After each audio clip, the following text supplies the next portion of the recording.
Yeah, like I know for we the all sakes. go back, like we all go back to watch like children pop, like things we watched as children. Yeah. Like we just pray like they hold up like to this day. But sometimes you go back and it's just like straight garbage, right?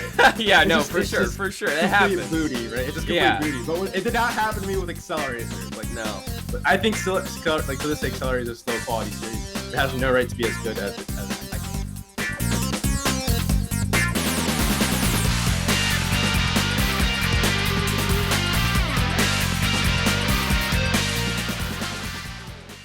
Hello and welcome to the Squared Corner podcast. I will be your host, JayCee Squared, and I'm going to be interviewing guests from the Hot Wheels community and beyond. Today's guest I have with me is the legend of Acceleracers essays, Nolo, as in the bread, of course. How are you? Dude, it's an absolute honor to be on this show.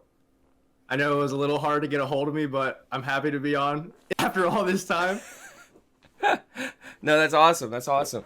And I'm glad the stream thing, I know this is going to be the first time we do a PNG tuber guest, so it's sort of going to be a little bit finicky. Sorry about that, guys. I think it looks sick for now, dude. Like I have no complaints. That's awesome. Okay, well, let's get right into it then.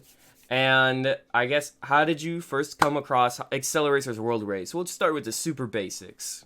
The super basics, dude. Super I have to rewind basics. all the way back to 04, bro. Let's go! 2004. Yeah, like day one. All right, to get this out of the way, I was born in 2000, right? And like growing up, I loved playing with. Dude, sorry, I'm trying. It didn't even. It hadn't even been Like 5 30 seconds. minutes, and you. 30 seconds. I've already got to censor something. Well, I loved stuff like Thomas the Tank Engine, bro. So like liking Hot Wheels just came so naturally to me. I feel Yeah. like my cousins had to be the ones that put me on. So I was just playing with the tracks and stuff, and then I see like one day, bro, wait, they have movies for this thing. So I started watching World Race, right? And I was like, yo, this is pretty cool. I'm not gonna lie, this is pretty cool. But then they had 4 more movies. Yeah. I was like, yo, this is where it's at. This is where it's at. And I just became obsessed with it. Like, I remember I used to go, like, my family would always go on road trips. And, growing up in the early 2000s, you already know I had the portable DVD player with me at all times. I would stay watching Monsters, Inc., like, always watching Acceleracers, like, every single year, right? Until I was, like, 13, where I think I fell off. But then, like, I think in, like, 2016, 2017, like, I was, like, watching hella YouTube. Like, I was, like, constantly watching YouTube, and I wanted to post my own videos. But I didn't know, like, what I should talk about. Like, I didn't want to talk about video games because, like, I think around this time, like, Let's Plays were, like, all over the place. So I wanted to be different. Yeah. And then I started watching, like, World Race again. And then I would do marathons of all the movies while they were on YouTube. Like, back in the day, they were actually on YouTube. But I noticed while watching Acceleracers that there was like a lot of like, distinct parallels with events that happened in World Race. Yeah. I was like, I started gaining a lot of respect for I didn't know this at the time, but how there was like a shift in like the people creating the show. Yeah. Right, from World Race to Acceleracers. But I was like, yo, wow, they were so faithful to the characterization of the World Race characters in Acceleracers. So I was like, you're like this newfound respect for the series. Yeah. I was like, yo, I gotta share this. I gotta put this online. And I posted my first Easter egg video. Yeah. So, Yeah, and that goes right into the second point I had, which was, I wanted to know how you wanted to make YouTube, and it's just, just wanting to share that that newfound love. It's like, oh crap, that was actually good. It's like I know one of we the all go things. back, to watch like children pop, like things we watched as children. Yeah. Like we just pray like they hold up like to this day, but sometimes you go back and it's just like straight garbage, right? Yeah, It's no, just- for it's sure, just for sure, that complete happens. booty, right? It's just complete Yeah. booty. But it did not happen to me with Acceleracers. Like, No. but I think still, like to this day, Acceleracers is a slow quality series. It has no right to be as good as it actually. I think, yeah, and I think that was a lot of 2000s stuff. I mean, it just happened to be that people were just, trying to do more when the internet started getting really crazy, and it was just like the birth of something seems to be like the best of it, and then after that, it just becomes total dog crap. It just hasn't been. Yeah. New stuff like isn't that SpongeBob, good. I'm sorry. SpongeBob, Yeah, Timmy yeah. Turner. New stuff is just not that everything good. falls off, but like I think that's why I think that's why Accelerator sticks with us so like to this day, because Mm-hmm. it ended like at its peak. You know what I'm saying? Yeah. That, I mean, like, it ended at a what do you call it? The climax. It ended at the climax where Vert finally finds out his dad like, is. And let's say this is a whole nother conversation. But like, let's say we got Accelerator season 2. I don't know if we're gonna dive into that, but like, we can a little. We saw Accelerator season 2, and it just wasn't up to par with AR 1. Yeah. Do you think we would remember the series as fondly? Probably not. I think, and we can talk about that, but I want to save that for a little bit later because it's a little juicier than I think people are wondering. There's a lot there that I can talk about because I have had some conversations with people behind the scenes that weren't necessarily recorded. No, that's the deep web podcast, bro. I've been trying to get people on for podcasting, all right? And then I guess let's go first to the very basics again. You did the funny Easter eggs and season 1, basically. This is season 1 as you call it now. The infamous "I'm gonna pass you" stuff. I mean, you had some fun. By the way, your thumbnails back then were just like, dude, they were trash. It was so the emojis and everything. Yeah. So okay, they were. I will admit they were eye catching, especially that Taro effect one. Like, with that like moaning emoji, you're just like, what the hell is this, man? Like, I have to click on this, and then that was like my most viewed video for a long time. Yeah. But yeah, like here, let me actually pull it up. No, it was good. I think it is interesting because it was a parallel that we all sort of found out only because we all sort of knew it, but it was nailed down by the video, even though it was very simple, very simple video. I mean, yeah, like that was the simple thing. Like, even dude, like that one instance of Taro and Vert in the lava realm. Yeah. Right. Like, yeah. That's I hate that not even instance. part of Excel. That's my least favorite line in the. Like, I hate it so much. I just want them to cut that one line. Just be like, this will be an infinitely better scene. Because you don't think Vert whatever, or Taro would ever say that to Vert? Right.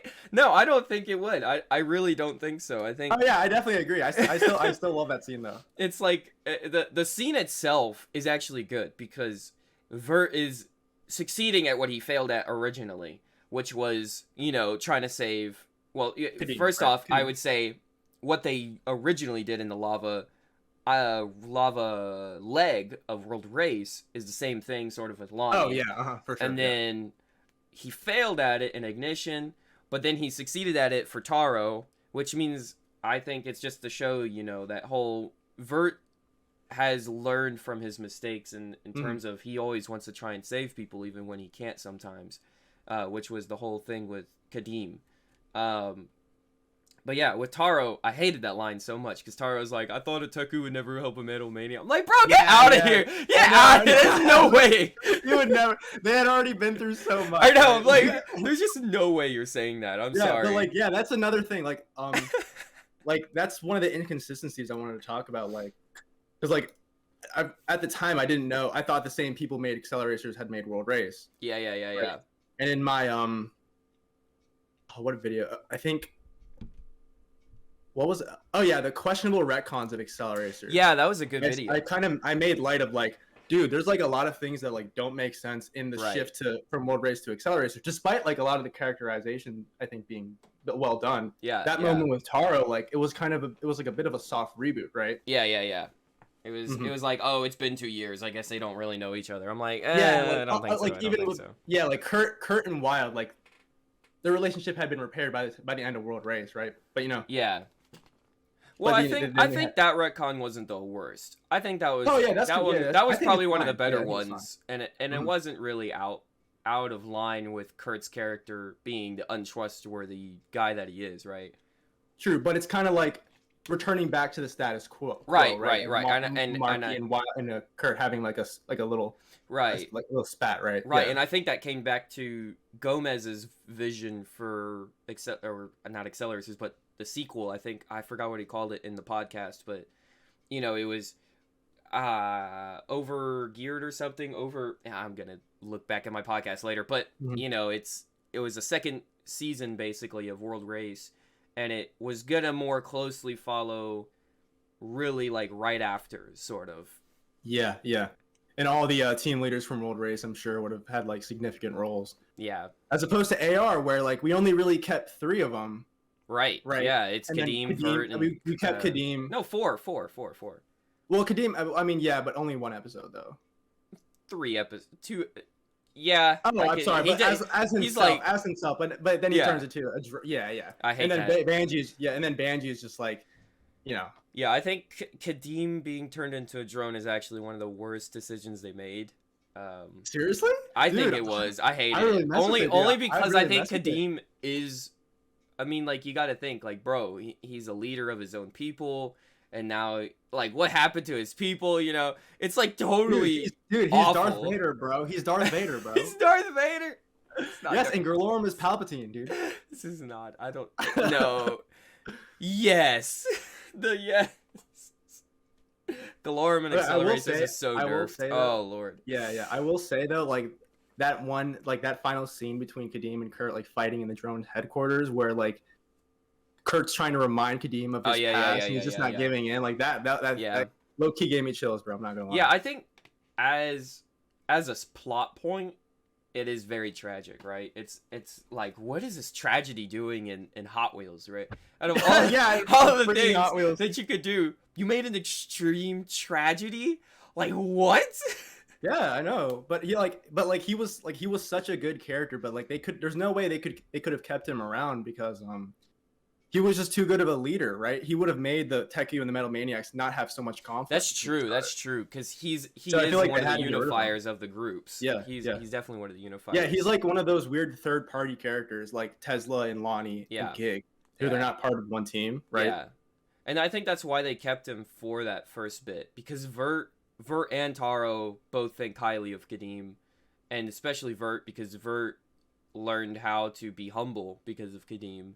Yeah, and so it's like, without him, I think without Kadeem, Vert lost a lot. I think that's why Vert loses so much. Oh, because, see. Yeah. And if I ever get around to making it my video essay, you will, dude. You will. I have faith. But it's like, bro, Vert loses so much. Vert was definitely nerfed, dude. He got so nerfed in Acceleracers. But in a little bit, I mean, I think it was fair because like, he was a bit OP. I mean, he's a 16-year-old being the best, right?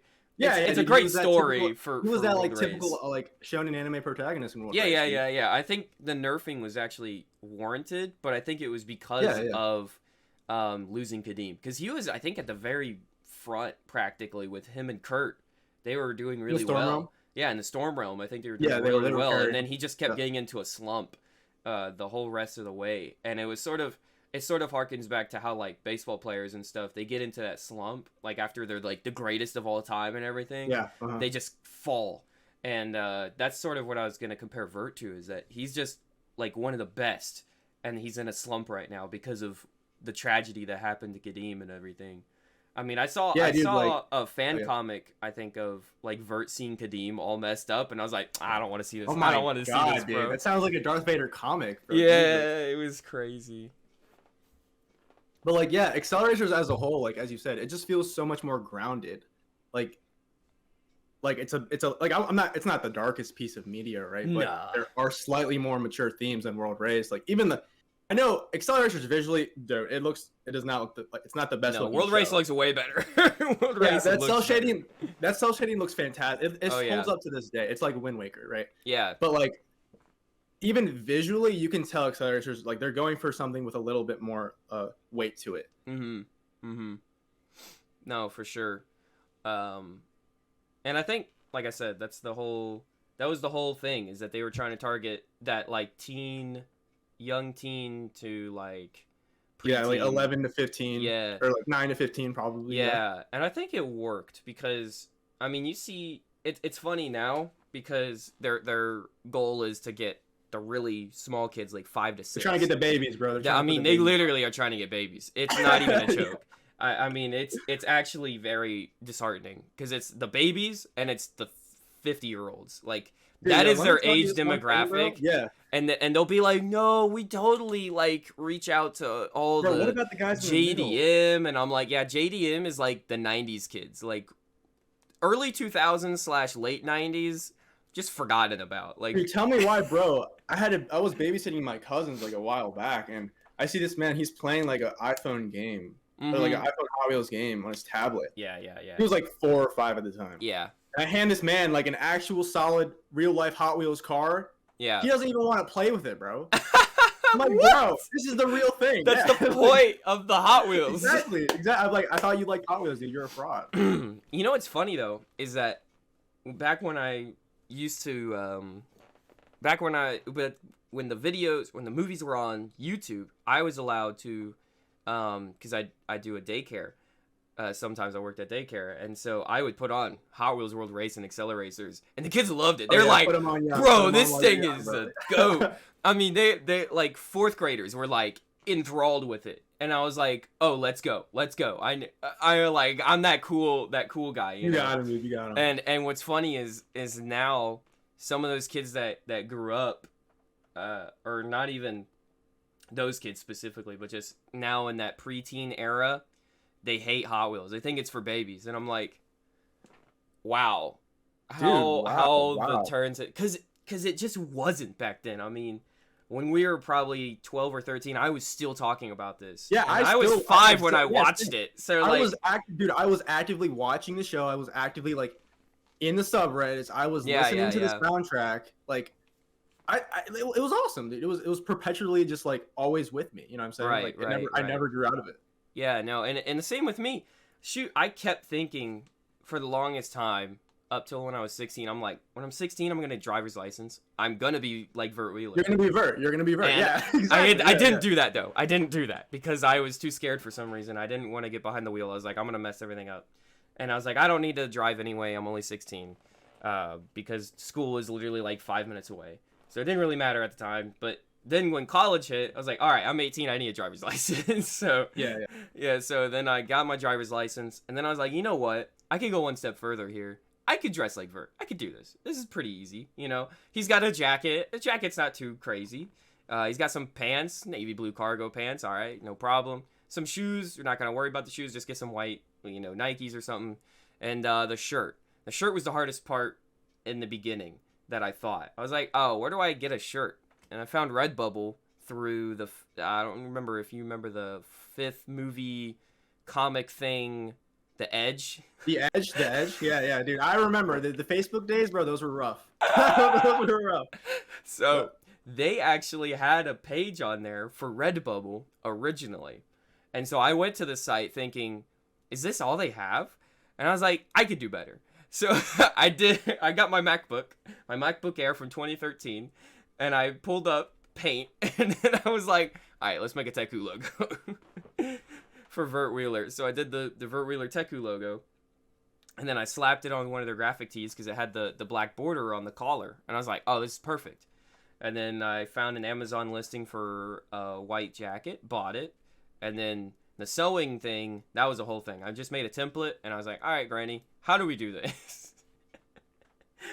Dude, I own like 2. I think I've owned like 2 to 3 of those Teku logo shirts, dude. Oh, it's based. It's awesome. It's so sick. It's so low key too. Like I love like that low key merch. Yeah. Throw on anything. Yeah, I think some of the team colors ones that I've done, like all the different patterns and stuff, I feel like those are okay, but they're not my favorites. I still like the simple, and I wish Hot Wheels made them officially, but technically I'm stealing, so. Anyway, it's fine. No. We don't talk about that though, because other people are stealing my other designs now, and I'm like, oh, now I know how it feels.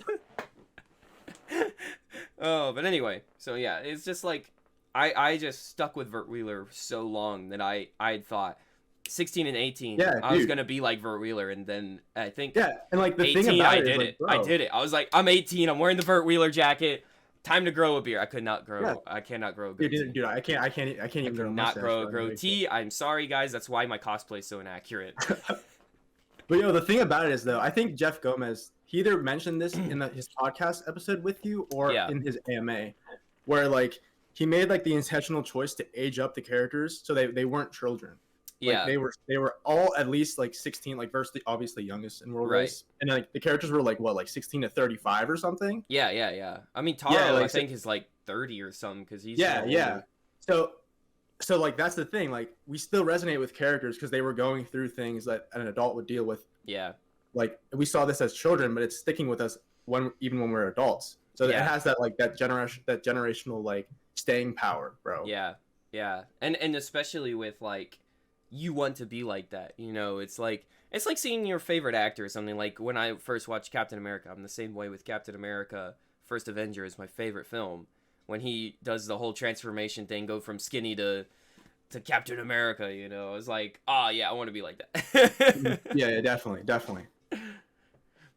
So I think we can move on a little bit from that, because we were sort of hitting the stalemate. I guess let's talk about a little bit of your second season, which was, you know, the video game stuff. I think was really cool, and you uncovered that. I don't remember how you did that. You said you emailed the people of Ultimate Racing or something? Oh, yeah, I emailed the developers of Ultimate Racing, right? Like, so, like, you know, like, the Hot Wheels games are like, they're all licensed games, right? Right. So, like, they don't really have, like, you know, there's that, like, that little, that, like, perception that licensed games aren't the best. Yeah. Right? Yeah. So I was like, I wasn't expecting much going into this game, but I actually played it on my PSP. I was like, dude, why is there oh no, I'm lying. I saw Das Mattel's documentary. Oh yeah, Das Mattel's. Yeah. Man, I wish he kept that up. Sorry. Dude, that there was so good. I think it was like an hour and a half of just the craziest lore like possible. Like it was like treasure trove of like Accelerators like theories and lores. But anyways, I watched that. And there was like a little like 30-second like little section dedicated to this game. Mm-hmm. And he just mentioned like there was that like a piranha creature from the water realm in this game. Yeah. And also there was like I think like a swamp realm motif in the game too. So I was like, dude, let me play this game myself and see if I can find more. And I played the game myself. Dude, this game is trash, like beyond garbage. but like there is like I was like, dude, there are remnants of Accelerators in here. Yeah. So I emailed one of the developers. They were super accommodating. I literally sent them clips that, like, I sent them clips, and he told me, yeah, this was from this. Oh, this is from, like, apparently they were given the films. Oh no, they weren't given the films. They were told to watch the movies, and the guy bought like episode 2 on DVD. Jeez. Right. And he's I think on the back there's pork. It's either pork chop or marquee. I think it's pork chop with the anchor. Yeah, because it's in the water realm. Yeah. And then that piranha creature is chasing after him, so they took that from the game. But like, so yeah, but I didn't really reach like anything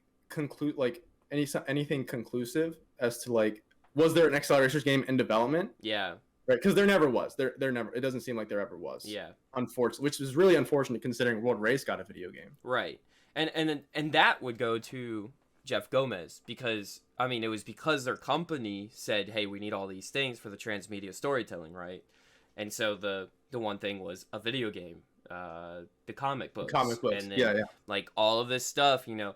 Doesn't mean that he was directly involved with each thing, but he just made sure that each thing had a little bit of everything so that they made sure that they interconnected so that if you played the video game, you understood. And then I think I was just talking to the speedrunners of that video game, and they found so much stuff. I mean, out of bounds secrets. Dude, out of bounds secrets is insane. Okay, so they told me a little, and I actually am going to be on a podcast with them next time, so we won't talk about too much. But oh, dude, that sounds sick. I know. So basically, I know in like the Game Boy version of the game, like there's like a Scrim Corporation level or something. Right. So they have like a whole bunch of Scrim Corp stuff, and all of these things were like the original vision, right, of Jeff's like concepts world. From the film. And so so I asked Jeff about this, and we'll probably talk about that in the new Jeff episode that I'll be trying to schedule. I'm doing everything, but either way, is that like all of these like concepts still continued out, you know, and that's because of that story Bible he was talking about, is that they have this whole thing of, you know, the story, the lore, everything's ready to go so that video games, even though they don't look exactly right, like the whole Cloud City thing and the I think like the ice stuff and the water stuff that never got done, but it was all supposed to be like Acceleron's like were building like these cities, right? And so you were going to be going through these different cities in different racing legs. And so the water was supposed to be a whole didn't underwater Jeff city that was like so it's like legs of the world race were supposed to be on Earth, right? Right. But also is that they were supposed to be like this whole like Acceleron cities and stuff, sort of like fallen cities and like different areas. So sort of like how Acceleracers did the Ruins Realm, where the Ruins Realm is like an old Acceleron city. And I think some of it got cut because it wasn't as alien looking, maybe. It was more human looking with some of the city stuff. But overall, I think there's more there in terms of lore in the Hot Wheels universe than I think we realized. And that I realized even. That I was just thinking, oh, this is just, like the space stuff and all that. Like, I thought originally all of these things are just, random and they're just, video game stuff, right? Turns out it's not. There's a bunch of connecting lines that are there to find. I'm definitely sure. Maybe quick question: Do you think the Storm Realm is above the drone headquarters? So some of the guys think no. The one that I know, Chinny talked about it. I don't know. I think there's also someone else had a theory that it's the Silencers headquarters that are under Hot Wheels City, and that they developed it after Tezla's cube and everything, and that's how Kadeem's EDR was supposed to go to the Silencers HQ, but ended up going to the Drones HQ, because how did the Silencers get there at the end? Yada yada yada yada yada. But aren't the Silencers from Europe though? I thought their base was based in Europe. See, I don't know. Totally. I'm just saying. I'm just stating theories. I am just stating theories. I don't know. Even that is like grasping at straws, because I only know that because of that one like press release from like Comic-Con 2005. Yeah, there's a lot. Yeah. There's also like the what is it? There's a scene in World Race which I think is interesting. That is actually Japan, Okinawa, Japan, and I had no idea.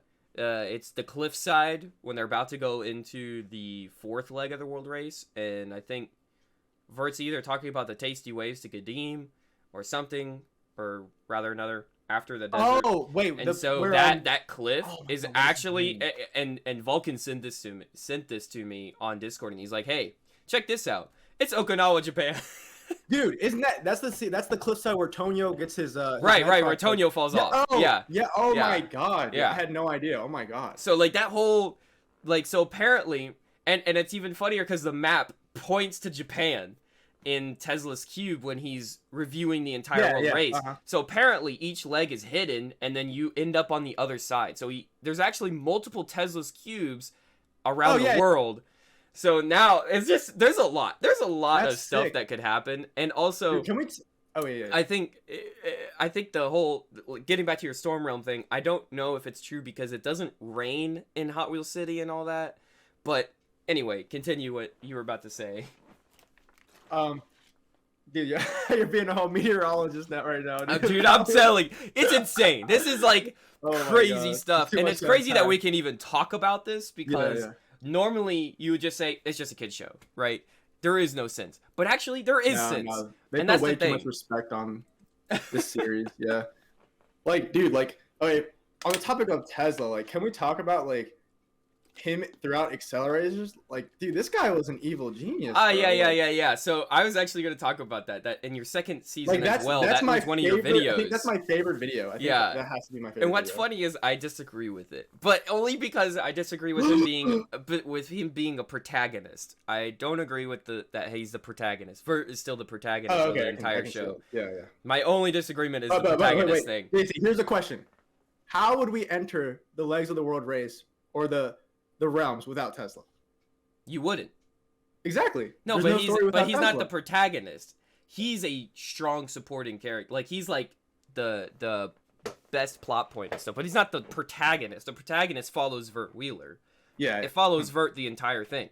Now, Tezla is like extreme. I can't remember the word for it, but he's definitely a part of the main cast, right? He's not like some side character that doesn't mean anything, of course. He's like the underlying reason why everyone's there. He's one of the plot points as well. But so is Galorum in some ways. If you read the comics, which is interesting. The whole Galorum stuff is very, very intriguing with her hiring 2 drivers technically, and we just never saw Harrison Lau turn evil. But he was in that comic, right? But he's in the comic with and Chinny is gushing over her as well in that episode. Her episode. Yeah, that last episode in in the podcast. Oh, that was funny.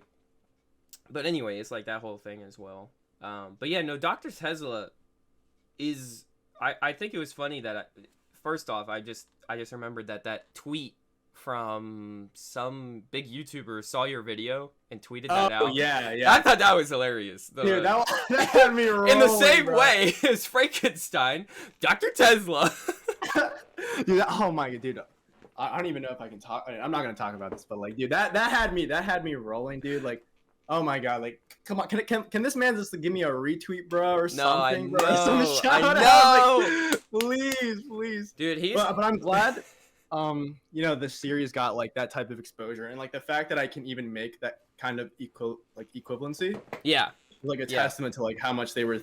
And it was like, a great equivalency actually, because I mean it's the same thing. Tezla is not a good guy in terms of he is very like he's always thinking about how to make things better, but never is thinking in the moment. He's always progress. And you see that, and with him not realizing until Gig was shorted out that, and even in the first one, he's like, I created this so that we could have infinite power basically.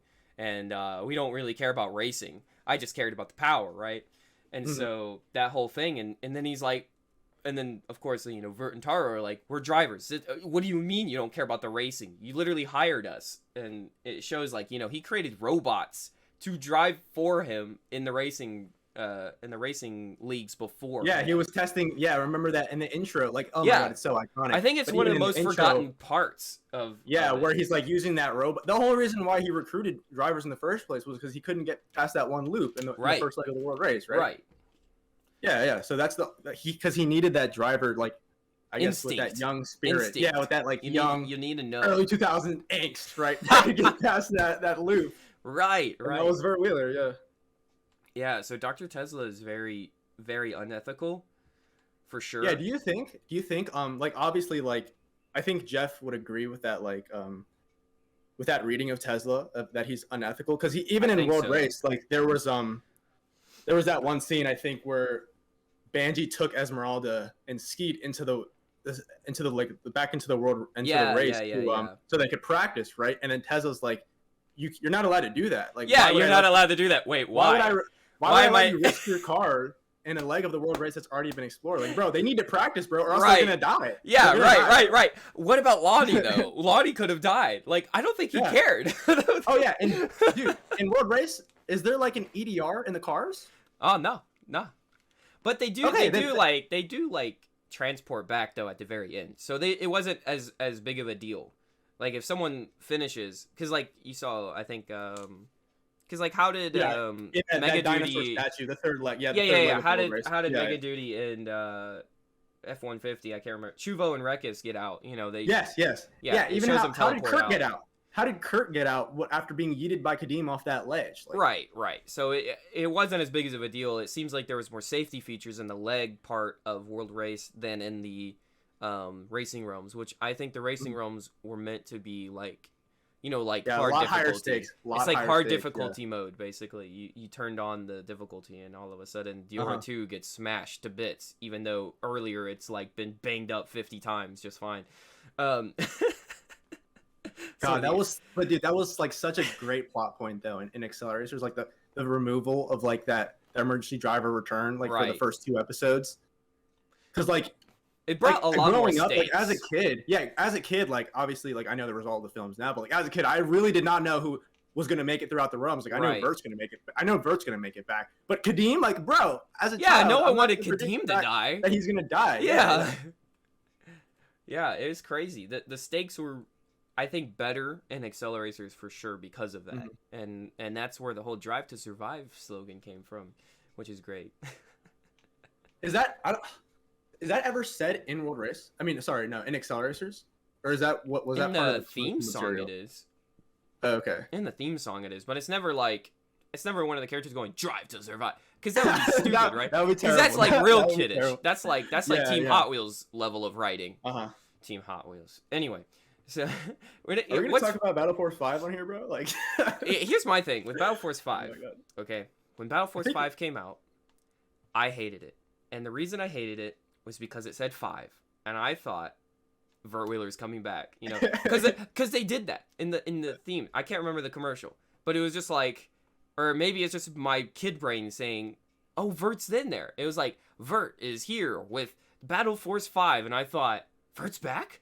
Wait, are we finally getting a sequel? You know, as a 13-year-old kid, and then I watched it in Cartoon Network. I think I was watching the premiere, and then it was, these are some Hot Wheels, and I was just like, all right, turning this off. Oh yeah, the intro. This Yep. was Yeah. not it. This was not it. I didn't want this. Yeah, growing up, I don't know why, but at the time I thought I was too cool for Battle Force 5. Despite still loving Acceleracers, I was like, dude, these are not the characters I know and love. I think it's because of that. It's It's just because they this. weren't the same characters. I think I wouldn't have cared if it were something else, or if But- it were even set in the same universe. I think I would have cared more if it was different characters. Yeah. But because it wasn't, I thought, who cares? You know, it's the same as like when Marvel comes out with a bunch of series, and some of the series have nothing to do with the main MCU, and not getting into the current state of the MCU, but like, you know, there was like, I think Daredevil was probably the only one I ever watched back when it wasn't canon. I was like, Daredevil was sick, and then I just never watched the other shows though, because I didn't care about them, because they didn't mean anything to the Ultimate Universe. And the same thing happened with Agents of S.H.I.E.L.D. Agents of S.H.I.E.L.D. became totally decanonized, I think. So it was like, okay, what's the point of watching that? You know, it doesn't have anything to do with the overall story here, so I'm not gonna watch it. I'm not gonna waste time on something that is gonna contradict, right? And I think that's what happened with Battle Force 5, as my kid brain would say. Yeah, but I won't deny, like, if I had never seen World Racer Acceleracers, I would have been all over that show. You know, I was a perfect demographic for that show, and we all know that. Like, I mean, most of the people in the fan base know that Acceleracers Season 2 was going to like do similar things. Yeah, like I guess Battle Force 5 like appropriated those. Like I guess those. And I can talk a little bit about it. I can talk a little bit about it. So, I did hear. So, I don't know if I should say it right now or not. Because if I say it, if I say it right here, I'll probably ruin it for a future episode. And Can you give us just a little taste? I don't know if I should. It's like that secret. I've been holding this in for like 3 months. All right, 4 months. Script 5 was real. Just putting that out there. Oh my God. In Script 5. I'm done. I'm gonna have to cut this now. I'm gonna have to cut this. I'm not gonna be able to put this. All right, in Script 5, similar things happen with the characters getting mech cars that are similar to like sports they would play. So Torque gets, and I've talked about this part, so this part isn't super crazy, but anyway, so Torque gets like I think it was a football because he's a lineman, and then Vert obviously gets a surfer car. So, in one of the scenes, Vert is surfing away from the drones, and it's sort of like that whole Battle Force 5 thing. So, oh my God, this is all I'm not saying anything else. I am not saying anything else. That's all you get. Okay. Like the action figures we saw the action figures from. So yeah, those action figures were part of Script 5. So yeah, I totally believe Script 5 existed. Those action figures were created because of Script 5. I won't say anything else about the script. I won't say who gave that information. I won't say anything else. I can tell you though, Tezla's cube. I've already confirmed it with. I'm telling you, I've already confirmed it with Tezla's cube. They know already. I told them a long time ago because they're usually the research division and they sort of have to keep a lot of the stuff under wraps. But this thing I am saying right now, yeah, Script 5 was real. And if you watch this podcast, which is like 300 of you by the new metrics that I'm getting, you now know. Jesus Christ, dude. The first hand, I'm now one of the first to experience that. Jesus Christ. There you go. There you go. Yeah, But yeah, Sprint man, 5 like- existed, you know, and I found out because of those toys. There's a story behind that, but I can't share that story because that would be doing too much, unfortunately. But, yeah, 2022 is a great year for Acceleracers fans, and y'all don't even know it. Okay, bro, but like speaking of Acceleracers 5 or Acceleracers Season 2, like where Yeah. would you have liked the story to go? In my opinion, I think the way to bring everything back is just sort of go back. Or how to... would you? I know you made a video, right? I did make a little. I did make a little. I think it was my How Acceleracers Should Return, right? I think I did that, and I did like a little. You know, I was mainly going into how it should come back in the terms of media, right? How should it come back on YouTube or Netflix or something like that? And then I said just some little bit theory stuff. Like, I never divulged into these theories. I've been wanting to, but one of them is, like, canonize, you know, or make sure people realize that the old 60s cartoon is canon, right? So have Vert's grandpa somehow pop up. I don't know how exactly. Maybe while they're searching for Vert. Where do they go? They go to Vert's house. Who do they find there? The Jackrabbit Special. And who drives Jackrabbit Special? Vert's grandpa. Now we know that that whole universe and that part of Hot Wheels lore is now connected into the Acceleracers lore. Now, we know it is. It technically is.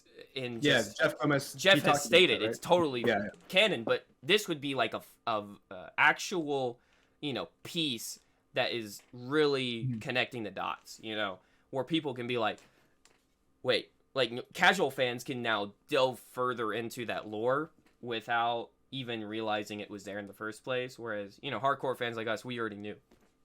So that would be part of it. I see. I always thought maybe they should split up and be like going to the different Tesla's cubes and finding out information about scrim/silencers, right? Where are they actually located?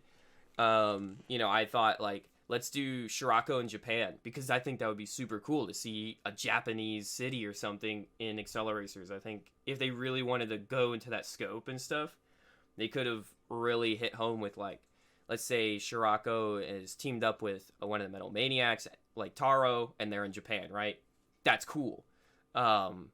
Let's say Pork Chop and Monkey and someone else, they're driving down the California desert or something to something else. I don't know. Basically, they split up around the world to bring in that world race aspect, and then you know, find out what's the actual plan behind the silencers. Yeah. I still say keep Vert captured.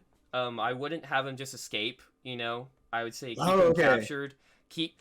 In fact, try to do the whole like, you know, like Banji's there, Alex there, Dresden's there. And then, like, have Vert be like, yo, where's Kadeem, though? You know, like, what happened to Kadeem? And then, like, find out the silencers were the ones that gave Kadeem to the drones somehow. I don't know how. And be like, hey, he wasn't going to join us. He wasn't going to join. I know, this got real dark. Oh, God. Be like, all right, so since he wasn't going to join us, we actually disabled his EDR. So he got captured by the drones instead. Yeah. But we didn't know he was going to be turning into a drone, right? So it brings into, like, they weren't going to let him, you know, just sit around in the Silencers HQ. But they also, you know, without putting their own actions, left Kadeem to die, technically. You know, so it's like the Silencers are still bad guys in that sense. And they don't just become good all of a sudden, right? I don't think we want our like, anti-hero faction to be just, boom, oh, they're just good guys that were, you know, under the radar. So, because I think that was sort of how people were perceiving them after, you know, Vert's dad shows up.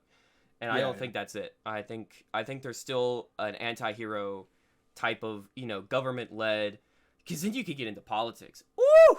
You could get into some politics. Yeah, dude, like classic, you know, classic Star Wars type politics, you know, where you have, like, the one leader's a bad guy, but maybe the what? Sorry, repeat. Was that the third time we brought up Star Wars in this Hot Wheels podcast? Probably. I love Star Wars. Point is that, you know, like, they could have, like, a Palpatine figure in the Silencers being like, you know, he always thinks the good for the rest, you know, he's very good and active, but actually he's maybe one of the hidden drone cyborg humans that are, you know, controlling this whole thing.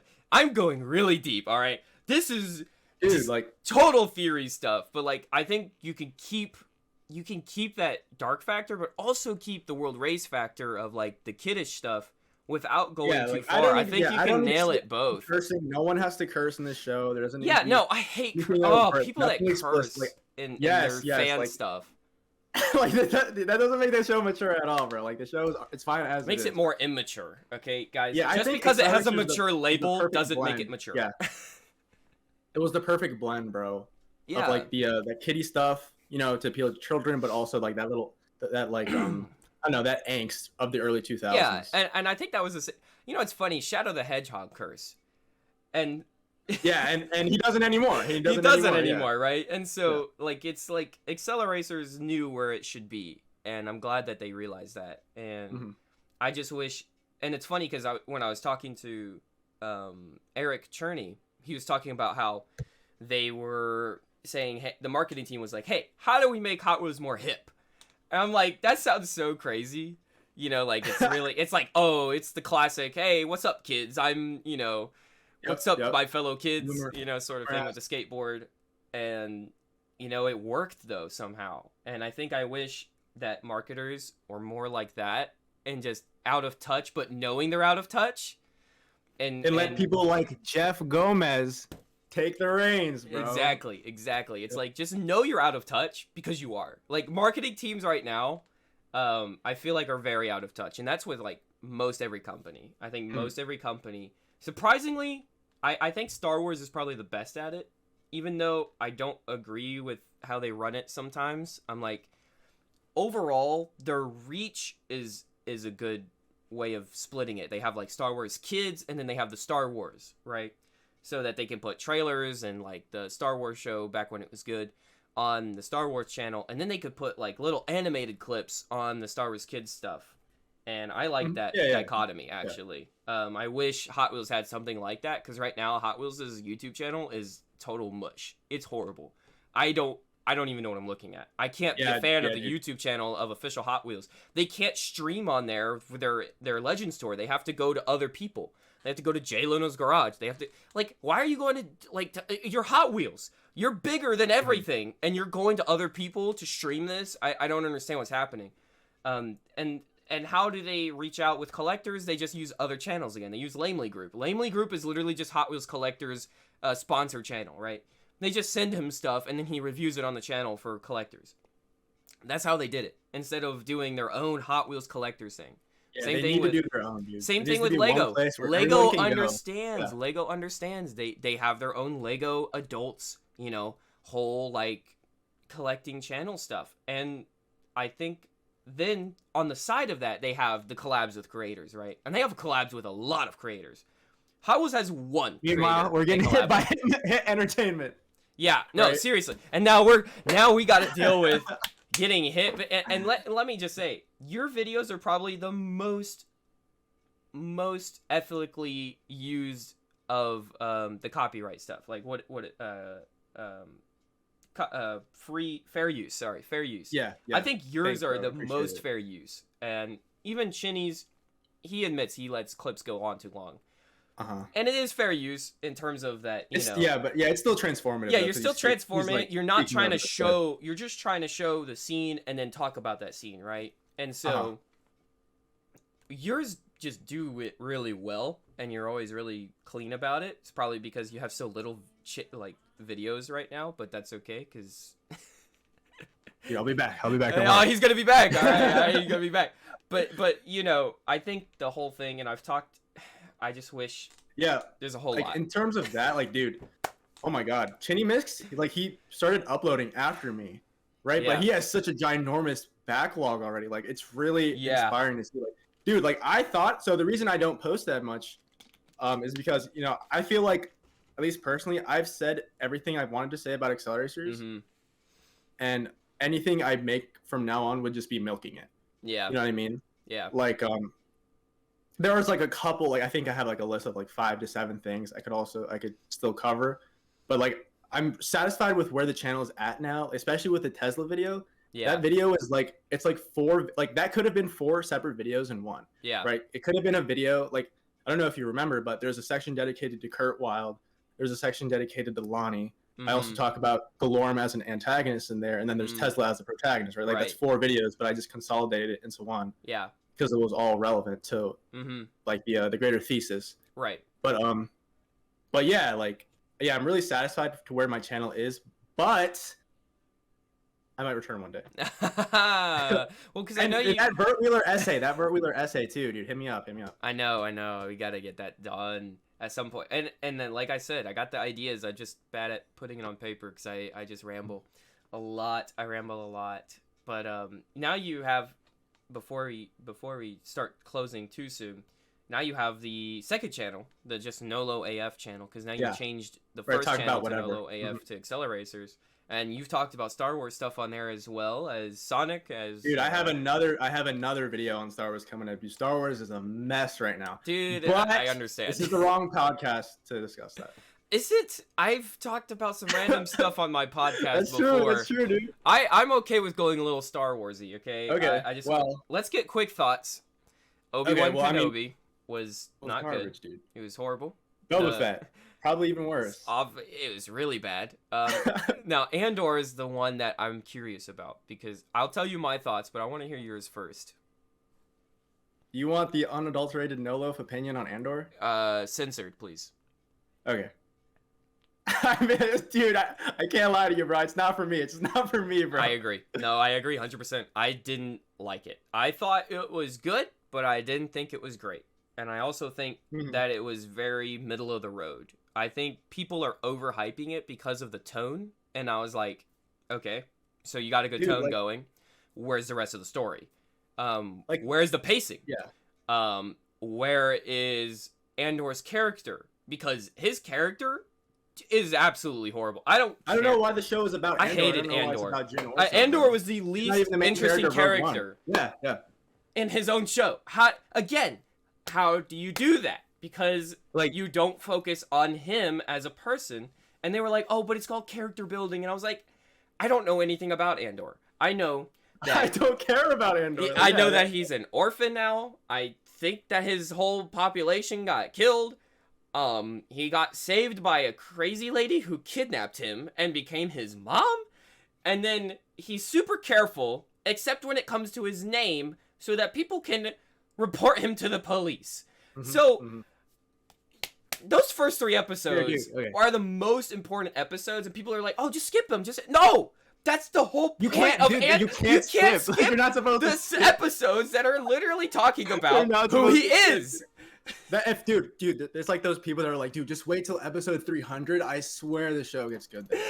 And I hate it so much because I think Star Wars fans are over here like, oh, we finally got something good. I'm like, look, it's just because you were fed. It's because you were fed Obi-Wan and Boba Fett, and then all of a sudden you got something that was better than those, so you thought it was good, and it was not. Here, dude. Okay. So my thoughts are like, I'll wrap this around back to Hot Wheels, though. Right? Okay. Let's do that. So Disney Star Wars, like as a whole, like episode 7, 8, and 9, and Andor, I'd say, like the one problem I think they have, and they haven't gone past, is they're aiming it towards like people who grew up with the OT. Right. They're appealing to their nostalgia, especially with The Force Awakens, right? Like they're trying to appeal to boomers, whereas the prequel trilogy was doing the opposite. They were trying to build Star Wars, make it new for a whole new generation. To make those generational fans. You know what I'm saying? And like something like Andor, dude, you can't watch Andor with your son or your daughter, dude. Oh no. You can't. You can watch the OT and the PT with your children. Right. And Clone Wars.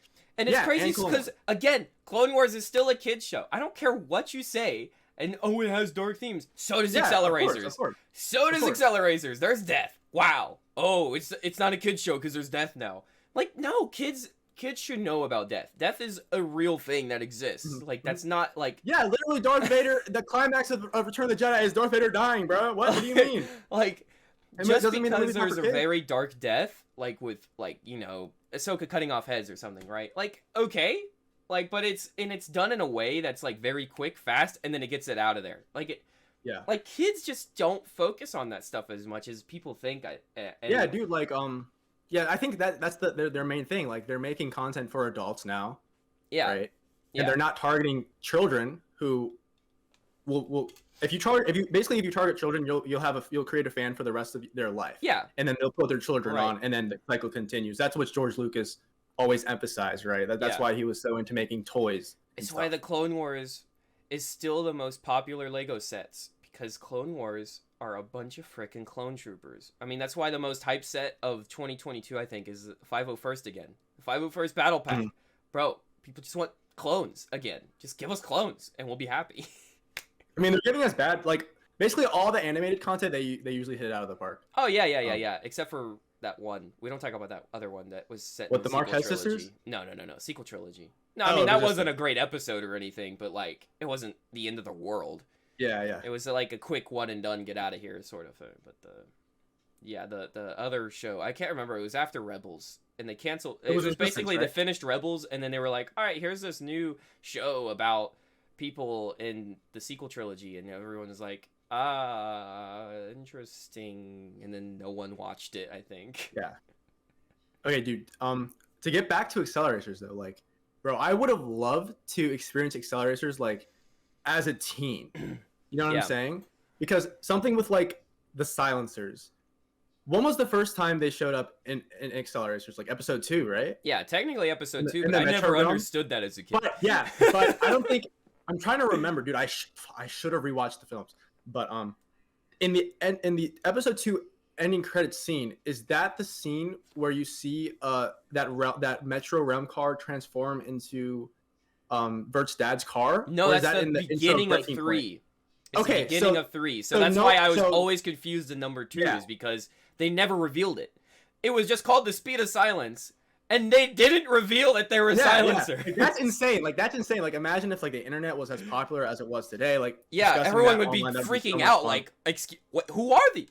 What just happened? Yeah. Did the Metro Realm just come alive? Wait, why is there 2? Wait, I don't understand. Right? Yeah, like that was the first time we saw like a sentient, like non-organic, like thing in a realm. I think. Right. Like the Swamp Realm had like those, like, you know, the bugs and like that Swamp Realm beast, but like the Metro Realm, like that. This is another conversation, but I think that's the best realm by far in Accelerator. The Metro Realm is sick. That's interesting. I'm a Nolo stan, dude. I love the Metro Realm. The aesthetic, dude. The music is so iconic. I love the feud between Nolo and Torque. Like, it's just fantastic. The one flaw of the Metro Realm, Vert does not enter it. Yeah, no, that is. I do actually miss Vert being in that one, because it's like perfect, man. It's one of the most beautiful realms in terms. Yeah, I know. Actually, pretty much every realm is beautiful. I think every realm. And it has like such a hard-hitting opening with like the cars coming in on one side and like Karma and then Taro the music. That music swelling as the camera. I think the camera guy was just like, all right, we're gonna. Actually, he was going. Yeah, crazy. he was doing God's work. All right, he just goes do. And then also like the fact that like, oh my god, I would have like, oh my god, as a kid I dreamed of playing like an open world game where I could just explore the Metro realm like in a car. Oh, dude, yeah. And like the fact that like it wasn't like a traditional realm. Like it wasn't just just reach the end, right? But you had to find the end. Yeah, like, yeah. Karma and Taro, like Taro went up to that, like he was like on the top of a building or something. Right. And then Karma was off doing her own thing. Kurt was over on the other side of the Metro realm, like getting chased by trucks. Like it was just such an interesting realm. Like it was like a non-linear realm. Whereas like the closest thing to that I think would be the Pipeline realm. Yeah, Pipeline or Maze, but Maze was never done, and like there's a couple of mazy like realms I think in the not the comics but the card game, which are sort of canon but not really anyway.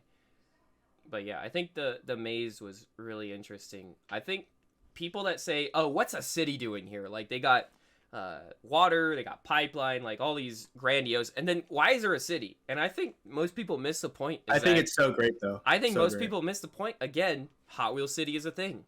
Like we said before, is that Jeff said that they created cities. They lived in them. Why are they abandoned? We don't know yet. Yeah, there's a ruins realm, dude. There's also a junk realm. Like, come on, dude. This is completely this is completely fine. Like, it's completely thematic. Yeah, and it's crazy that even works. Honestly, the whole like there's cities in like different realms and stuff, and I think in a lot of cases people wouldn't have thought that would have worked. For a Hot Wheels show you know, set with all these grandiose things that, oh, there's obviously a city. Because I think the thing they're trying to do with, like, Team Hot Wheels and stuff, they always go back to a cityscape. And I'm like, cool. Where's the rest of it? Where's the backyard, right? Because we have backyards that we used to think as kids could be anything. You know, I have a pool in my backyard. That was the water realm, bro. Like, I would do a pipe. I would put the cars through pipes. Like, let's go. Like, maybe we can make this into a water realm, right? Like, you could imagine that as a kid, anything. And I think the problem is that Hot Wheels thinks too highly of their Hot Wheels City line to where they don't realize that there could be multiple cities and different locations. Yeah. Mm-hmm. I think there's so much more to be done, especially like with Jungle Realm. Jungle Realm obviously makes the most sense. What, like, kids, they go into the grass with the Hot Wheels car, and then they lose their Hot Wheels cars in the grass. Yeah, that's Banji, bro. That's exactly. Exactly. You see what I mean? Like, all of this goes back to like how you play with the car as well. The physical car still has relevance. And the same with video games. Video games is just how we as adults, because we don't really play with the cars as much, we like to collect them instead. But we as adults now play the video games. And I think Hot Wheels just doesn't realize that. Especially with Hot Wheels Unleashed. It was such a missed opportunity to reach out to adult fans. Because right now, I mean, it's literally aimed at just little children. And then they were like, here's some Accelerator stuff. And then they stopped. They threw us a bone. Yep. And then they mostly did SpongeBob, Jurassic World, Batman, which, I mean, I guess, but they were all character cars. They weren't even like Batmobiles. It wasn't like multiple Batmobiles from different eras of Batman, which would have been way cooler. It was like the Catwoman car. Okay. Don't remember her having a car. It looks cool, I guess, but they just missed the opportunity without realizing how much community has already been built. That who plays the video games is the adults that grew up with it, as well as kids that love Hot Wheels. It's both. And if you don't realize that and you still cater to 50-year-olds, and you expect 50-year-olds to boot up their PlayStations, I think the only person that did was Ray Screws, which I love you, Ray Screws. Don't get me wrong, but I think you're literally the only one that does it. You know what I'm saying? Like, I think other than you, it's mostly 20-year-olds and 30-year-olds that grew up with 2000s stuff, which... Why wasn't there like a Fast and Furious expansion? Like, seriously, there's just like there's so much there that you went SpongeBob first? Crazy. But dude, speaking of race groups, like, okay, that reminded me of like the whole reason, like the whole reason I made my channel in the first place was because of this YouTube video I watched called it was like the top 10 reasons to watch Acceleracers. I remember that video. That was really old. My official Blaze. Yeah, I think that was released in like 2014 or something. Yeah, that's a really old video. But that was what got me to, that was like really like inspired me to like make like my own channel because of, like, it had like, I think it had like 10,000 views or something. Yeah, I was like, dude, there are other fans out there. Like, yeah. At this point, I don't think I discovered the subreddit or anything. And I didn't have like Twitter or like any social media like that. So like, yeah, that was what I needed to, that was like the push I needed to start my own channel. Yeah, and I think mine was just, I can do better. Like, I can do this better, and we deserve better. And that's literally what I thought. I was like, we deserve better clothing. We deserve better videos. We deserve this better. Like, we need this better. Like, we need people to realize we're real people out there. And that's what got me to go to Legends Tour and stuff with Vert, is because I was like, someone's out there that knows and is probably just too shy to say something, or just isn't out. Like, and it was funny because I went to one event, they didn't know who I was at all. In fact, I think they ignored me, but I heard them say, that's the Dior 2, Vert Wheeler drives that car. And I said, heck yeah, but I don't think they cared. Holy crap. And I thought, wow, that's a person right there that could come back that you might lose, because they were just going to Walmart. They're 20 years old. They're at the, they just graduated college or whatever. Yeah, they now have disposable income. That's what I'm saying. And they see that, and they remembered from Cartoon Network, that's Vert Wheeler's car from World Race. And I just thought, wow, that's insane to think. And they didn't know who I was. They didn't even recognize my costume. That means they never watched Acceleracers, by the way.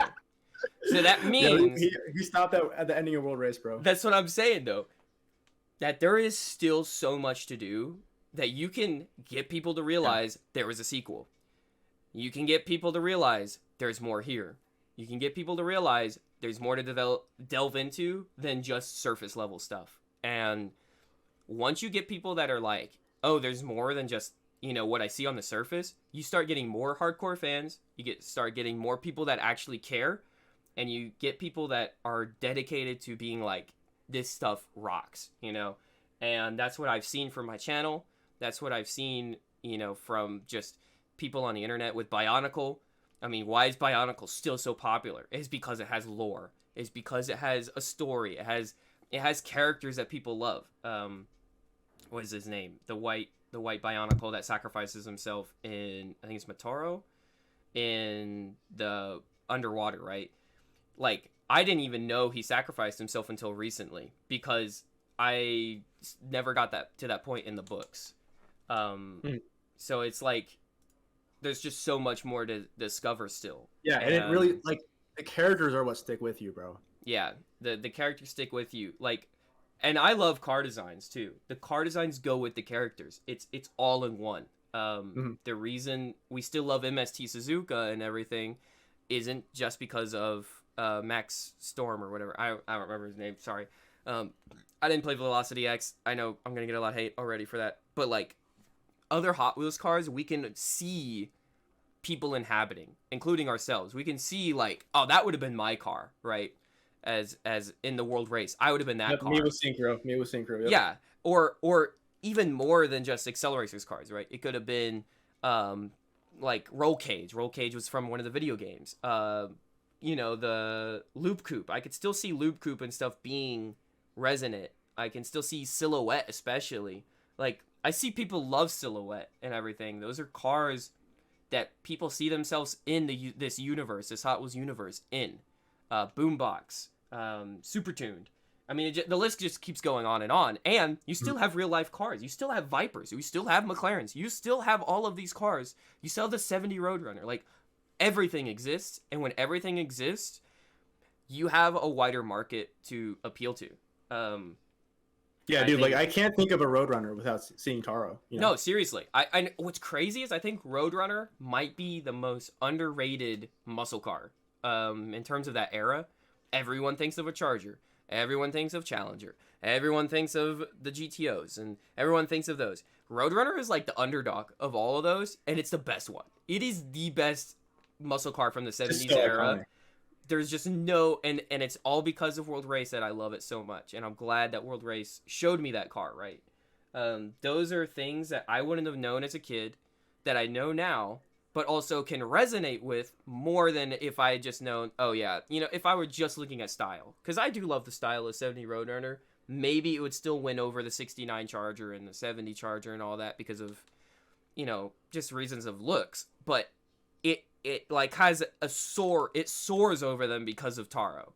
And I think if Hot Wheels realized it's that attachment you have to the character. Yeah, if Hot Wheels realized that, I think they wouldn't be doing what they're doing right now with a new Team Hot Wheels-esque show, which is like... I think I saw Jungle Penguin's tweet about that, right? It's in like really early development, right? Yeah, it is. Like it hasn't been officially announced. It's probably going to be announced very soon because Hot Wheels' marketing team sees something like that and says, "Oh, little kids will love this," and then approves. Yeah, dude, I even I think I tweeted or I quote retweeted that. I was like, I was just so surprised. Like, I feel like this is the third time in a row they're targeting like a very young demographic. Yeah, the first one. And I figured it was like Team Hot Wheels. Yeah.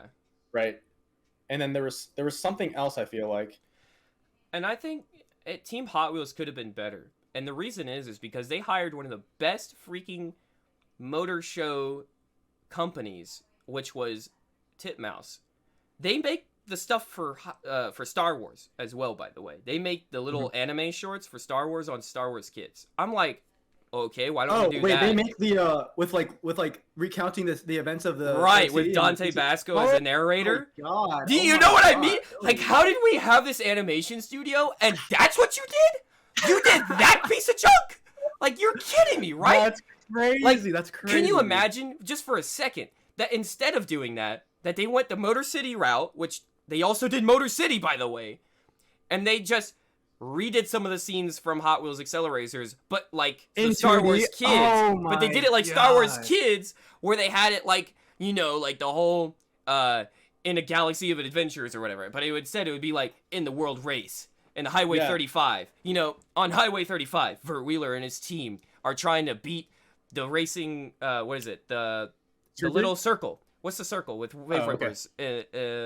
Shoot. They're trying to pass an obstacle, right? After the bridge fell out. Oh, the greatest challenge. Greatest challenge. Thank you. Yeah. They're trying to complete the greatest challenge. Just retell that little snippet in that type of animation with the amazing work that Titmouse does. Just retell a little bit. Get the same voice actors. Do like a 5-minute short. You know, kids will freaking love it. I mean, they will like freak out. They would be like, bro. They would just be like, the Dior 2? What's that car? I want that car. I saw that car in real life. That's the one at the Legends Tour. Holy moly. You've now just succeeded in getting a whole new generation of kids involved and excited about this show. And then what you do is, because of your deal with Netflix, you release everything. You release all Hot Wheels media on Netflix. In 1080p, please. Everything on Netflix. It all goes on Netflix. No stop. No question. You allow clips on YouTube. You do not strike anything. You let this thing become a wildfire in terms of marketing. You don't take credit for any of it. You just say, have at it. And then when fans know that, they're going to go, oh, okay, so we can just go crazy with this stuff. We can advertise this for free because we want to, because it's cool, because it's amazing, because it's exciting. And when you do that, you're going to find people that are really, really, really excited like we were as kids. And, you know, one of the things is, they could totally do this as well. Do a Scirocco website. Just do a Scirocco website. Oh, during the mid 2000s, that would have been when you did like little like in real life stuff like all the time, like connecting it, dude. Yeah, imagine if Scirocco had a TikTok, bro. Get them to explore. I know, get them to explore. Stop, get them off of social media stuff and head to your site. Stop telling them to just buy. Get them involved. Get them story. Get them all this stuff, and you'll find out that kids actually resonate. And older kids will. It won't be just the little ones. It'll be all of them. Because once you do that with a little car, and you get them to realize that this little car means more than just its own design. And I love the designers. I love everything about it. But once you get them to realize that these cars represent more than just themselves, and that they can be in the car and imagining themselves in this world, you just did it. And I think Jeff would agree. Maybe I'm going a little crazy there, but I went a little ranty, I won't lie. My brain was just on boom, boom, boom, boom, boom, boom, boom. So this franchise, like World Race and AR, has obviously had like an insane impact on us, right? Literally changed the course of our lives. Right. 100%. Yeah. So bro, I gotta ask you, what is your favorite scene from World Race or Acceleracers? It's still the Vert Wheeler water whelm. Even though I know he crashes, it's still my favorite scene. I love it so much. It's so good. Dude. Him just like getting into that hyperpod and being like, go, go, go, go. It's so great. Dude, and then him doing that. I literally say that in my car with like my friends or family members, and they'll ask me, dude, what is this song from? And I can never, I'm not gonna say it's from a Hot Wheels show. I'm gonna just say, it's called this. You can look. Yeah. It's just a banger. It's just a banger, bro. It's so banger. I remember thinking that I thought it was just an end show thing. And then when I found out the soundtrack was real, I was like, heck yeah, I'm playing this dude. all the freaking time. Go back to the Metro realm, dude. Like, the songs that play in the Metro realm, dude. Like, Action is the best. I think Action is the best out of all of them. People will say Accelerate. Accelerate's also really good from Breaking Point. Yeah, Accelerate is really good. Accelerate's really good. And the one that should have been really, really good was, I think, Open Road Song. Either Open Road Song or...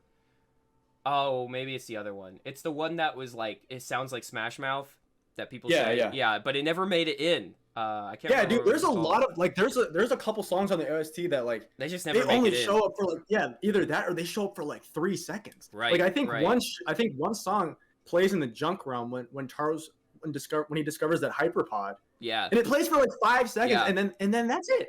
Yeah. Like, you really spent all that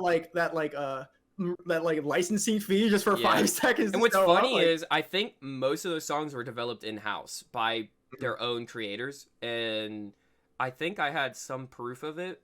I think a long time ago someone commented, oh yeah, I worked on this song with I think I Cash's saw Clay. that. I think I saw. He's that, like, dude. I worked on this song What was as his Cash's name? Clay. Remember There's his two name? people in Cash's Clay or something, and Okay. I don't remember I think I had saved the comment somewhere in my stuff, but you know, it was just interesting to see that, and it was like, oh yeah, we just made this, and it was really cool, and we were glad to see it, and one song didn't make it in or something. I was like, Oh man, I would kill to hear that, dude. Because even World Race has a banger ST. I feel Oh, like people don't yeah. talk about it enough. Oh, Like Steve. all the like the race, like the team themes, like Yeah. they're all Yeah, fantastic. who is that by? That's by. Oh no, I'm forgetting. It's by, and I've seen their website. Their website still exists. Oh no, people are gonna get mad at me because I can't remember the name of it. It's fine, bro. You can just cut it out, bro. You can All just right. cut it out. Anyway. So yeah, the World Race guys. Let me just look it up real fast. Because I have it on my phone. Yeah. Ball of Wax. That's who it is. Ball of Wax Ball of Wax. band is the one that did all those, and they nailed Wave Rippers. I mean, Wave Rippers always is just like classic surf theme.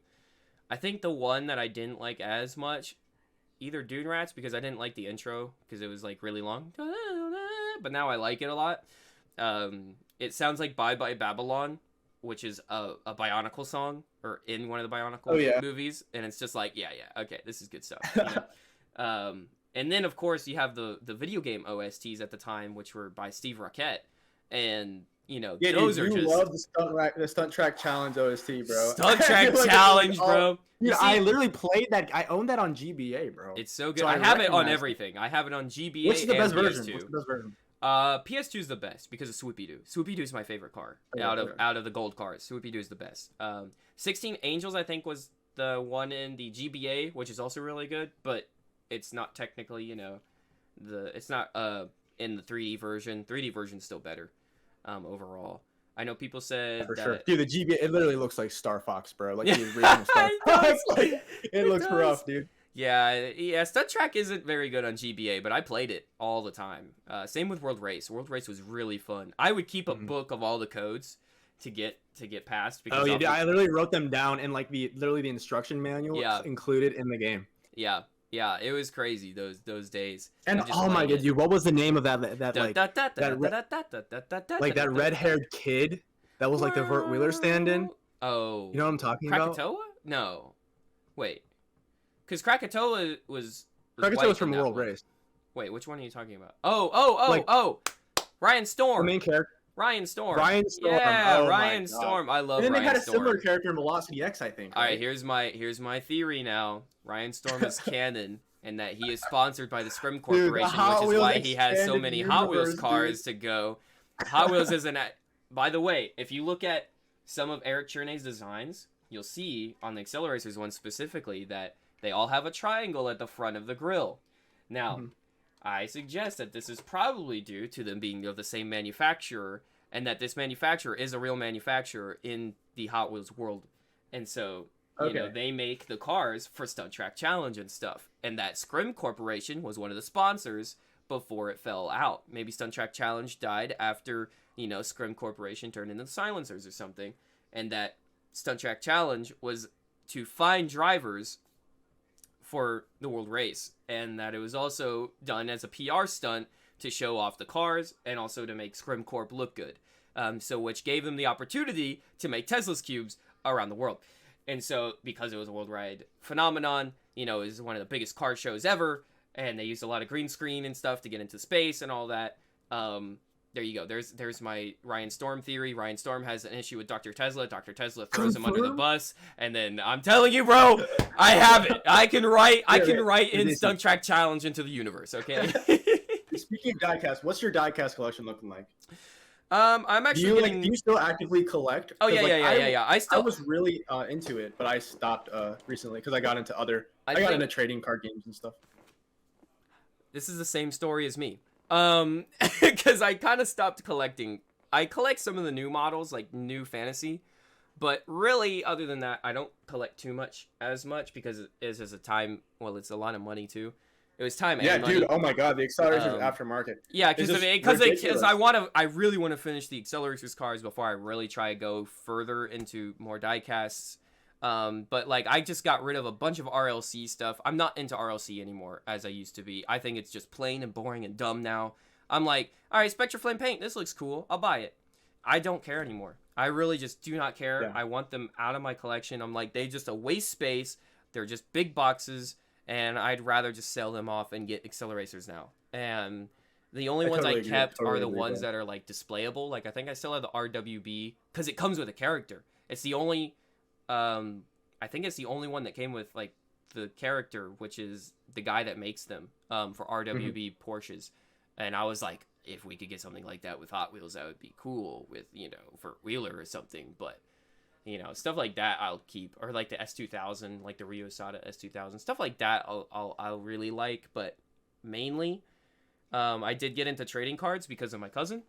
And he taught me, hey, why are you keeping everything in plastic baggies? You should be properly taking care of your collection. Oh, you gotta sleeve them things, bro. Yeah, so now I'm buying. So the good story. I'll really send you some for free, the bro. story now is, you know, the good part is, you know, I'm starting to sleeve stuff. I bought some custom JayCee squared sleeves, so those should be in. Soon. Wait, so dude, okay, so you're getting into the Accelerators TCG, but heck yeah. I mean, look at this. Look at this. Yeah. Look at okay, that. so That's so I cool. have. So in terms of my AR collection, like I have all the films, like I even have like the box set that has 1 through 4. Mm-hmm. And I have you know how like like we all know that like World Race wasn't actually a film, like it was like actual it was separate. Right, it was separate shows, yeah. Yeah. Separate. And I think I have 1 and 2, episode 1 and 2 of World Race, and then I just have the DVD of all of them like consolidated. Okay. I know like episode 4 is like apparently like super rare or something, right? No, Ultimate Race. Yeah. No, Ultimate Race didn't Race. release properly. Ultimate Race never released properly. My mom had to buy it off of the Warner Brothers website back when they did like direct to consumer. She bought it and then gave it to me, I think, for my birthday, and it was like 2010. Like this was a long time after. Ultimate I did Race not know there was a fourth movie. It's hard to like if you look on eBay, like episode 4 is hard to come by, but I was referring to episode 4 of World Race. Oh, World Race, yeah, because it was only released in Australia. It was only released in Australia for English. English. I remember like people posting about it on the subreddit, and then some guy in the replies was like, "Dude, I literally have that." Yeah, and we were like, "No way, you're capping, dude, you're capping." And he dumped it for someone else extracted it, and they posted it online. Like that was crazy. Yeah, no, for sure. It was a crazy time, and I know I've talked about that with Reese because I think Reese was one of the people involved in helping get that on the YouTube channel for Tezla's Cube. I think him and Jungle Penguins were the main people involved in that. Getting it, you know, getting those extra deleted scenes that were really cringe, but, you know, I'll take it. Anything for more content. Yeah, Dude, bro, that was me with the Micro Realm episodes. I had never seen them. You never saw the Micro? It's not on the... Till like 2013, bro. But you didn't have them on the DVD? I literally had them on the DVD. I just didn't have a remote, dude. Just a laptop. So I was always. Okay, that's the one thing I love about AR though, is because like in episode 3, obviously like Taro talks about what happened between him and Karma in the Ice Realm, or who he thinks is Karma. So it gave me like that little like that context that I needed. Right. But since I hadn't seen the Micro Realm episodes, I didn't even know they existed. Like that left space in my head to just imagine the events of what what actually happened. Like to your point earlier, like you said, you continue AR with Vert still having been kidnapped and not being found. Yeah. Like if I were to if you gave me the keys to AR5 or AR Season 2, dude, I would start like there would be a time skip and Vert would just be chilling with the boys. Like he would be fine. He would be fine, and then we would never learn what happened to him. No, I don't like. I would leave that space, dude. I would leave that space for fans just to fill it in by themselves. Nah, you know what I mean? Nah, I don't. It's like, dude, it's like Star Wars, dude. How's there's such a huge gap between the films? Yeah, I guess there's some, but like, I don't think it should be that crazy. I don't think he should be like. I think there should still at least be some separation or something. I don't know. I don't think it should be like just him. Yeah, he's just there all of a sudden. I don't think it should be that crazy. I would totally do that, dude. I could still see like a time skip happening in that he does actually is like working again with the Teku and everything. From World Race to AR, naturally, right? Yeah, I guess. I don't know. I don't know. I think the biggest thing to explain right now with comics, I think if they ever come back with the Hot Wheels like line of Acceleracers or World Race, they should come back with comics, the car, same way as they did, and they go Yeah. into that 2-year time gap between World Race and Acceleracers. I think that would be most interesting for most fans. Like, okay, how did Marky go to jail? Where is 59 Corvette Stingray? Because it's a super rare car. You know, like what? Because a lot of people say that the $2 million car or whatever had something to do with whatever they were doing, right? That's why Marky was involved in the first place, and it's probably why he never backed out while Kurt did. Something like that. And then I think a couple of other things, but like, yeah. You know, like what happened with Tezla? What happened to Stunt Track Challenge? What happened? I will fight for Stunt Track Challenge to be canon. Or even Clip. I'm not sure if we mentioned Clip. Like obviously they were converted into the racing drones, but like it was just like they were basically like the beta racing drone. Right. I would say. I think there's a way to explain Clip pretty easily. I like Clip being like some underground drone. Yeah, I like their relations. I think I like them better than the green and black. I know why they changed it is because of, you know, Metal Maniacs. Metal Maniacs being that way. Yeah, so they changed the green and anyway. So I think they could definitely Clip is very interesting because Galorum, I liked Galorum in World Race better, and I think there could have been more robot humans. I think there could have been more. And then I think Jeff was going to do that. Yeah, I think you get World more, Race Season 2. Yeah, I think because he talked about incorporating aliens, right? Well, because I think Accelerons are aliens. Yeah. Oh, definitely. Yeah, but I think he was going to incorporate aliens into the main cast. Right. Probably. I think it sounded like they were going to start racing with Accelerons. Like, yeah, definitely.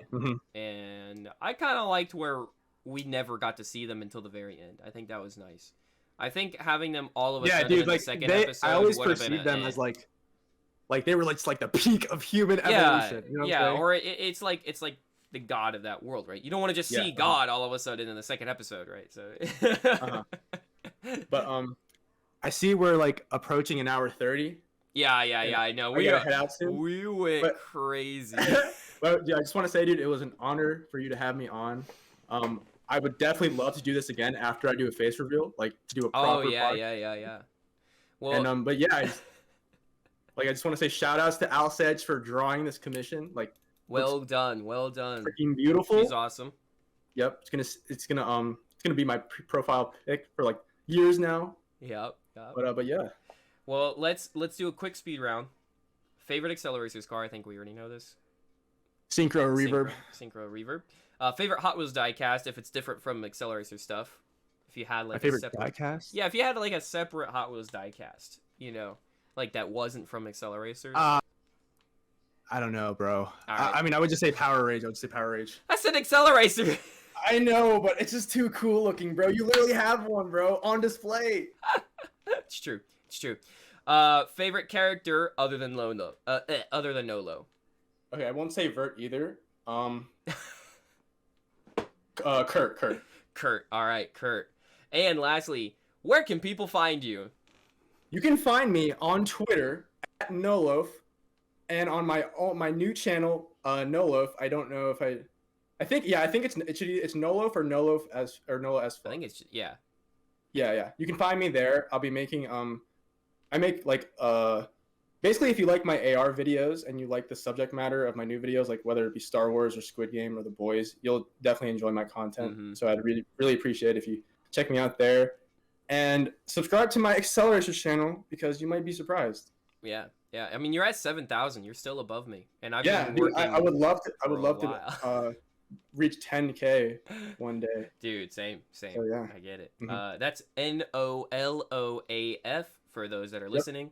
And you can find me on multiple different social medias: YouTube, Instagram, Twitter, Facebook, TikTok. Just look for, I already failed. Just look for JayCee squared, JayCee squared, JayCee squared. I also want to thank the members for supporting me directly. Those members are AL Seg, Acceleracers, Lucas Gabriel de Lima Gonzalez, Ratchet RPG 01, Roto the Dragon Lord, and Citrus 3.